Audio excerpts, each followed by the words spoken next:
Room থেকে phone নিয়ে ছুটে গেল তানভীর ভাইয়ার রুমের দিকে, কিন্তু ভাইয়া রুমে নেই। কিছুক্ষণ অপেক্ষা করলো কিন্তু কোথাও নেই।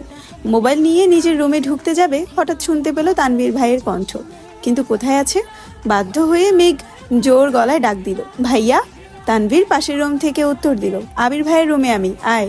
আবির ভাই নামটা শুনেই মেঘের বুকটা হু হু করে উঠে চিন্তায়। নিজেকে নিজে সাহস দেওয়ার চেষ্টা করলো, তারপর গুটি গুটি পায়ে হেঁটে দরজায় দাঁড়ালো। তানভীর বলল, ভেতরে আয়। মেঘ মোবাইলটা দিয়ে যায়, তুমি কাজ করো। তানভীর বলল, আরে ভেতরে আয়, বস তুই, তোকেও দরকার লাগবে। মেঘ আর কথা না বাড়িয়ে চুপচাপ খাটের কর্নারে বসলো। আবির নেই রুমে, ওয়াশরুমে আছে মনে হয়। তানভীর ফোন নিয়ে কি যেন করছে, তখনই ওয়াশরুম থেকে বের হলো আবির। মেঘের দৃষ্টি পড়ে সেই দিকে। একটা ছাই রঙের টি শার্ট আর একটা ব্ল্যাক ট্রাউজার, ভেজা চুলগুলো থেকে টপ টপ করে পানি পড়ছে। শরীরের টি শার্টটা অনেকটাই ভিজে গেছে। মেঘ টেনে হিচড়ে দৃষ্টি নামিয়ে আনলো। মনে মনে ভাবছে, একটা মানুষ এত কিউট কিভাবে হয়। যদি পারতাম আমার পড়ার টেবিলে সাজিয়ে রাখতাম, সারাদিন পড়তাম আর দেখতাম, তাহলে আমার মন কখনোই খারাপ হতো না। লোকটা ফর্সা নন, শ্যামলা গায়ের রং, কিন্তু দেখতে মারাত্মক সুন্দর। সবচেয়ে মারাত্মক ওনার লুক, তাকানোর স্টাইল। উফ, যতবার দেখছি ততবারই নতুন করে ক্রাশ খাচ্ছি। আবির ভাই খাটের উপর পাশে মোবাইল হাতে নিয়ে বসেছেন। তানভীর ভাইয়া মোবাইলে ফেসবুক অপশন ক্রিয়েট নিউ অ্যাকাউন্টে ঢুকতেই তানভীর ভাইয়ার ফোনে কল আসে। দাঁড়িয়ে পকেট থেকে ফোন বের করে রিসিভ করে কথা বলা শুরু করে। অমনি মেঘের মোবাইলটা আবিরের হাতে দিয়ে বলে, ভাইয়া তুমি ওর একটা অ্যাকাউন্ট খুলে দাও, আমার গুরুত্বপূর্ণ কল আসছে। এই বলে মোবাইল রেখে রুম থেকে বেরিয়ে চলে গেলেন। মেঘ বসে আছে চুপচাপ, মুখ তুলে তাকাতে সাহস পাচ্ছে না, বুকটা এখনো ধুকপুক করছে। আবির মেঘের মোবাইলে নিজের মতো করে ফেসবুক অ্যাকাউন্ট খুলেছে। জন্ম তারিখ, সাল, নাম কিচ্ছু জিজ্ঞেস করার প্রয়োজন মনে করছে না উনি। সব কাজ শেষ করে ফোনটা এগিয়ে দিলেন মেঘের দিকে। তখনই রুমে ঢুকলো তানভীর। সহসা বলে উঠলো, শেষ। এই বলে ফোনটা নিজের হাতে নিল। ফেসবুকে ঢুকে তানভীরের আইডিটা খুঁজে রিকোয়েস্ট পাঠালো। আবিরের দিকে তাকিয়ে বলল, ভাইয়া তোমাকে রিকোয়েস্ট দিয়েছি, একসেপ্ট করবে নাকি? আবির গম্ভীর কণ্ঠে বলল, আমায় রিকোয়েস্ট দিতে হবে না। তানভীর কথায় পাত্তা না দিয়ে কয়েক সেকেন্ড পর বলল, ভাইয়া তোমার রিকোয়েস্ট পাঠিয়েছি, একসেপ্ট করে নিও, না হলে আমার ছোট্ট বোনটা কষ্ট পাবে। আবির তীক্ষ্ণ দৃষ্টিতে তাকিয়ে আছে তানভীরের দিকে। মেঘ মনে মনে খুশিই হলো ভাইয়ের কথায়। মেঘের তো কখনো সাহসী হতো না আবির ভাইকে রিকোয়েস্ট দেওয়ার বা একসেপ্ট করার কথা বলার। তানভীর সেদিকে গুরুত্ব না দিয়ে মেঘের হাতে ফোন দিয়ে বলল, তুই এখন যা, আমি আর ভাইয়া একসেপ্ট করে নিব। তুই কি করিস না করিস সব নজরে রাখবো কিন্তু। মেঘ কোনো কথা না বলে মাথা নিচু করে রুমে চলে আসলো মোবাইল নিয়ে। মেঘ রুমে এসে বিছানায় শুয়ে ফেসবুকে ঢুকতেই নজরে পড়লো সাজ্জাদুল খান আবির একসেপ্ট ইওর ফ্রেন্ড রিকোয়েস্ট। মেঘ শোয়া থেকে উঠে বসে। মেঘের খুশি দেখে কে, ফ্রেন্ড লিস্টে একমাত্র ফ্রেন্ড সেটাই আবির ভাই। তার একটা স্ক্রিনশট রেখে দিল মেঘ। তার 5 মিনিট পর একসেপ্ট করলো তানভীর ভাই। আবির ভাইয়ার আইডিতে ঢুকলো। প্রোফাইল পিকটা নতুন কেনা বাইকে বসা, একদম ওয়াও। কভার ফটো সবুজ ঘাসের মাঝে বাইকটা রেখে তার সামনে বাইকে হেলান দিয়ে বসা আবির ভাই। ছবিটা ও মাই গড, ওয়াও। সবগুলো ছবি দেখে দেখে ডাউনলোড করেছে মেঘ। যত দেখছে ততই পাগল হয়ে যাচ্ছে মেয়েটা। মনে হয় পাবনা যেতে হবে, বেশি দিন লাগবে না। তারপর মোবাইল রেখে ঘুমানোর চেষ্টা করলো। চোখ বন্ধ করতেই চোখের সামনে ভেসে আসে একটার পর একটা স্টাইলিশ ছবি। কখন যেন ঘুমিয়ে পড়েছে মেয়েটা। আজ শনিবার, আবিরের অফিসে যাওয়ার দিন। সকাল সকাল উঠে শাওয়ার নিয়ে ফিটফাট হয়ে রেডি হয়ে পড়েছে আবির। 7:30 বাজে মাত্র। নিজের রুম থেকে বের হয়ে করিডোর দিয়ে দ্রুত হাঁটছে। হঠাৎ মেঘের দরজার সামনে এসে দাঁড়িয়ে দরজায় ডাক দেয়। 2 বার ডাকতেই ঘুমন্ত মেঘ ঘুমে টলতে টলতে দরজা খুলে সামনে দাঁড়িয়ে আছে আবির ভাই। নিজের চোখকে যেন বিশ্বাসই করতে পারছে না। প্রথম ভেবেছে এটা স্বপ্ন, তারপর এদিক সেদিক তাকিয়ে বুঝলো এটা বাস্তব। আচমকা এইভাবে আবিরকে দাঁড়ানো দেখে ভাবাচাকা খেলো মেয়েটা। মেঘের চেহারায় নিদ্রিত ভাবটা লেপটে আছে এখনো। আবির পূর্ণ দৃষ্টিতে পরখ করলো অষ্টাদশীর রাঙা মুখবির, তারপর চোখ সরিয়ে নিয়ে বলল, 5 মিনিটের মধ্যে খেতে আয়। পুনরায় দ্রুত গতিতে হাঁটা দিল। আবিরের অযাচিত উপস্থিতি নাড়িয়ে দিয়েছে মেঘের মস্তিষ্ক। হঠাৎ মনে পড়ে গেল 5 মিনিটে নিচে যেতে হবে। তৎক্ষণাৎ ছুটলো ওয়াশরুমে। 5 মিনিটের মধ্যে নিচে উপস্থিত হলো মেঘ। এই সময় মেঘকে খাবার টেবিলে দেখে অবাক হলো সকলে। 2 বছর যাবৎ মেয়েটা সকালে সবার সাথে খায় না, হয় সবাই অফিস বা স্কুলে চলে গেলে তারপর খেয়ে কলেজে যায়। হালিমা খান ছুটে আসলেন মেয়ের দিকে। আয় আয় বস মা, কি খাবি বল। টেবিলের কাছে আসতেই দেখলো একটা চেয়ারই ফাঁকা আছে, সেটা আবার আবির ভাইয়ের বিপরীতে। কিন্তু এখানে বসার বিন্দু মাত্র ইচ্ছে নেই তার, কারণ আবিরের আশেপাশে থাকলে মেঘ কেমন একটা ঘোরে থাকে। মন মস্তিষ্ক সব যেন আবিরের নিয়ন্ত্রণে থাকে। কিন্তু কিছু করার নেই, বাধ্য হয়ে বসতেই হলো এই চেয়ারে। আবির মাথা নিচু করে মনোযোগ দিয়ে খাচ্ছে। মেঘ তখন ঘুলে টলতে টলতে আবিরকে দেখছিল রাজপুত্রের মতো, কিন্তু এখন আর সে তাকাতে পারছে না। শীর্ণ বক্ষ ধরফর করছে মেঘের, মনে মনে খুব করে চাচ্ছে একটু তাকিয়ে আবিরকে দেখতে, কিন্তু মনে হচ্ছে কিছু একটা মাথায় চেপে বসে আছে, মুখটাই তুলতে পারছে না। আলী আহমদ খান হঠাৎ বলে উঠলেন, মেঘমা, আজ থেকে তোমার নতুন টিউটর আসবে, সারাদিন তো বাহিরে থাকবে, তাই তাকে সন্ধ্যায় পর আসতে বলেছি। মেঘ চুপচাপ খাওয়ার চেষ্টা করছে, বুকের ভেতর যে ঝড় তুফান চলছে তা যেন কেউ বুঝতে না পারে। আবির সবার আগে খাবার শেষ করে বাসা থেকে বের হয়ে গেল। আবিরের পেছন পেছন আলী আহমদ খান, মোজাম্মল খান ও ইকবাল খান চলে গেলেন। ইকবাল খান আগেই অফিসে জানিয়ে দিয়েছে অফিস যেন সাজিয়ে গুছিয়ে রাখে।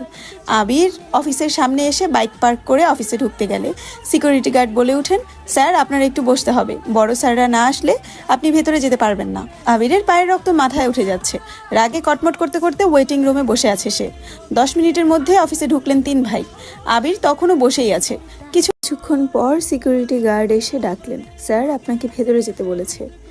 আবির নির্ভীক ভঙ্গিতে হেঁটে ভেতরে চলে গেল।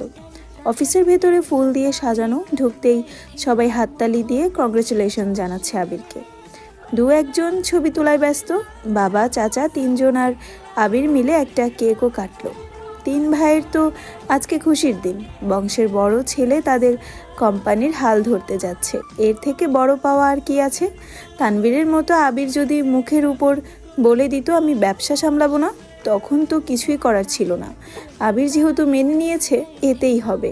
ঘণ্টাখানেক হলো আবির অফিসে এসেছে, এরই মধ্যে চাচু ইকবাল খান ভাতিজাকে সব কাজকর্ম বুঝিয়ে দিতে ব্যস্ত। অন্যদিকে আলী আহমদ খান এবং মোজাম্মেল খান আজ আড্ডায় মগ্ন, তাদের মাথা থেকে সব চাপ চলে গেছে। 2 ভাই মিলে চা খাচ্ছে, খুনসুটি করছে।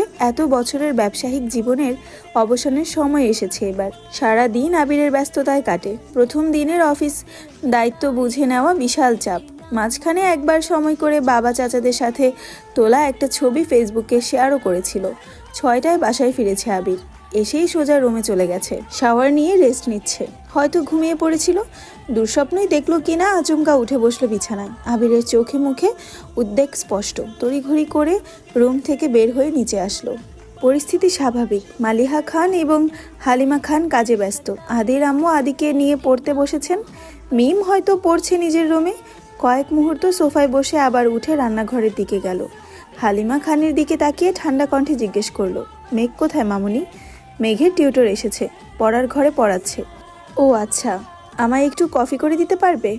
হালিমা খান বলল, একটু অপেক্ষা করো বাবা, এক্ষুনি দিচ্ছি। আবির ছোটবেলা থেকে নিজের মা মালিহা খানকে আম্মু, তানবীরের আম্মুকে মামুনি আর আদির আম্মুকে কাকিয়া ডেকে অভ্যস্ত। এত বছরেও তার ডাকে পূর্বের ন্যায় মিষ্টতা মিশে আছে। সোফায় বসে কফি খাচ্ছে আর মোবাইল ঘাটাঘাটি করছে।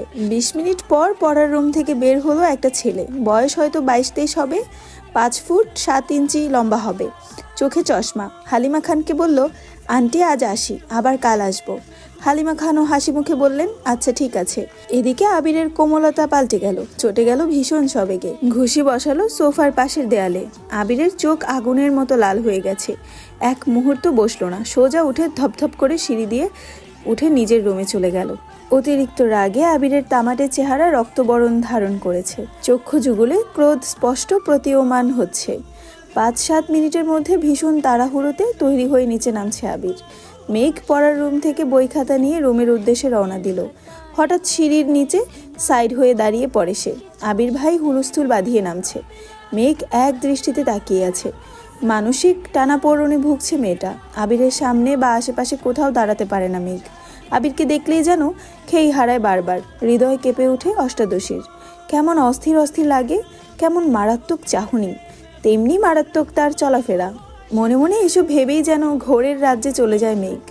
আবির পাশ দিয়ে যাওয়াতে আবিরের শরীরে ঝাঁঝালো গন্ধ সাথে তীব্র স্প্রে গন্ধ মস্তিষ্ক পর্যন্ত চলে যায়। সহসা ঘোর কাটে মেঘের। সিঁড়িতে আবির ভাই নেই। কয়েক কদমে আবির পৌঁছে গেল মেইন গেটের কাছে। হঠাৎ রান্নাঘর থেকে মালিহা খান ডাকলেন, এই সময় কোথায় যাচ্ছিস বাবা? মেঘ পেছন ফিরে তাকায় সেদিকে। আবির চৌকাঠের বাহিরে পা রাখতে রাখতে ব্যস্ত আর ক্রোধিত কণ্ঠে উত্তর দিল, বাহিরে একটা কাজ আছে, ফিরতে রাত হবে। এক মুহূর্তও দাঁড়ায়নি সে, ক্ষিপ্র বেগে হেঁটে চলে যায়। মেঘ ঠায় দাঁড়িয়ে আছে সিঁড়ির নিচে, কিছুই যেন ঢুকছে না ছোট্ট মস্তিষ্কে। কয়েক মুহূর্ত পরে মেঘও যথারীতি বই খাতা নিয়ে রুমে চলে যায়। আজ তার অনেক পড়া, আগামীকাল রবিবার কোচিং এ পরীক্ষা। ক্লাস, নতুন টিউশন সব মিলিয়ে পড়া শিখতে ব্যস্ত হয়ে পড়ে। রাত 9টায় খেতে বসেছেন সবাই। খানবাড়ির খাবার টেবিলটা অনেকটাই লম্বা। টেবিলের এক পাশে প্রস্থ বরাবর বসেন আলী আহমদ খান, খানবাড়ির বড় কর্তা। ওনার বিপরীতে কোনো চেয়ার নেই, কারণ ওনার মুখোমুখি বসার যোগ্যতা এই বাড়িতে কারণ নেই। এক পাশে 4টা চেয়ার, ইকবাল খান, আদি, তানভীর ভাইয়া আর আবির ভাইয়ের চেয়ার এক পাশে। আবির ভাই না থাকাকালীনও চেয়ার সরানো হয়নি। অন্য পাশে 3টা চেয়ার, মোজাম্মেল খান, মিম আর মেঘের। মেয়ে মানুষ গা ঘেঁষে বসা পছন্দ করে না, তাই একটা চেয়ার স্টোর রুমে রেখে 3টা চেয়ারে দূরে দূরে রেখেছে। যদিও মেহমান আসলে আরও 3-4টা চেয়ার অনায়াসে ফেলা হয় এখানে। এত বছর আবির ভাই না থাকায় মেঘ একবারে কর্নারের চেয়ারটাতেই বসেছে। আবির ভাই ফেরার পরও তাকে বাধ্য হয়ে এই চেয়ারটাতেই বসতে হয়। আবির ভাইয়ের মুখোমুখি বসা আর প্রথম বিশ্বযুদ্ধে শহীদ হওয়া দুটোই মেঘের কাছে সমান। রোজ দুবার চোখের সামনে নিজের মস্তিষ্কের রক্তক্ষরণ সহ্য করা, বুকের ভেতর উথাল পাথাল ঢেউ সামলানো, সেই ধারালো চোখের চাউনি প্রতিবার যেন পিস পিস করে কাটে অষ্টাদশীর হৃদয়টা। এদিকে বোকা মেঘ এখনো অনুবাদনই করতে পারছে না আবির ভাই কি তার শুধুই ক্রাশ, নাকি সে তার প্রেমেও পড়েছে। আচমকা আলী আহমদ খানের রাশভারী কণ্ঠে মেঘের গাঢ় চিন্তার ব্যাঘাত ঘটল। আলী আহমদ খান বললেন, আবির কোথায়? অফিসের কাজে তো সেই সন্ধ্যাবেলায় শেষ, তাহলে এত রাতে কোথায় সে? মালিহা খান তটস্থ ভঙ্গিতে বললেন, ও তো সন্ধ্যায় এসেছিল, রেস্ট নিয়ে কফি খেয়ে তারপর বের হলো। ছেলেদের নিষেধ করো রাত বিরেতে ঘোরাঘুরি করতে। ইকবাল খান সাবলীল ভঙ্গিতে বলে উঠলেন, বড় ভাইয়া তুমি চিন্তা করো না, ছেলেটা এত বছর পর দেশে ফিরেছে, বন্ধুদের তো একটু সময় দিতেই হয়। আলী আহমদ খান চুপচাপ খাওয়া শেষ করলেন। ওঠার আগ মুহূর্তে মেঘের দিকে তাকিয়ে বললেন, শাহরিয়ার কেমন পড়াচ্ছেন মা? মেঘ নরম স্বরে বলল, আলহামদুলিল্লাহ, ভালো করিয়েছেন। আর কোনো কথা বললেন না। উঠে বেসিন থেকে হাত ধুয়ে নিজের রুমে চলে গেছে। তার কিছু সময় পর বাকি 2 ভাই যে যার রুমে চলে গেল। খাবার টেবিলে বসে বসে খাচ্ছে খানবাড়ির 3 বাদর। মেঘ বাদর, মিম হলো মেজো বাদর, আর আদি হলো সবচেয়ে ছোট বাদর। 3জনে রাজ্যের গল্প মেতেছে। হালিমা খান এসে ধমক দিলেন, এই মেঘ, তোর কি এখন বাতরামি করার সময়? 2 দিন পর পরীক্ষা শুরু হয়ে যাবে, পড়াশোনা বাদ দিয়ে আড্ডায় মজে থাকিস সব সময়। মেঘের প্রফুল্ল মুখটা তৎক্ষণাৎ মলিন হয়ে গেল। কোনো রকমে খাবার শেষ করে রুমে চলে গেল। পড়াশোনায় মনোযোগ দিল। আবির কত রাতে ফিরেছে সে হদিস কেউ রাখেনি। তানভীর ফিরেছে 11টায়। তখনও হালিমা খান অপেক্ষা করছিলেন। তানভীর মাকে ঘুমিয়ে যেতে বললেন। তারপরও হালিমা খান 12টা পর্যন্ত অপেক্ষা করলেন। আবির ফিরেনি, তাই বাধ্য হয়ে ঘুমিয়ে পড়েছেন। আবির ফিরেছে রাত 2টার দিকে। কোনো রকমে ফ্রেশ হয়ে ব্যালকনিতে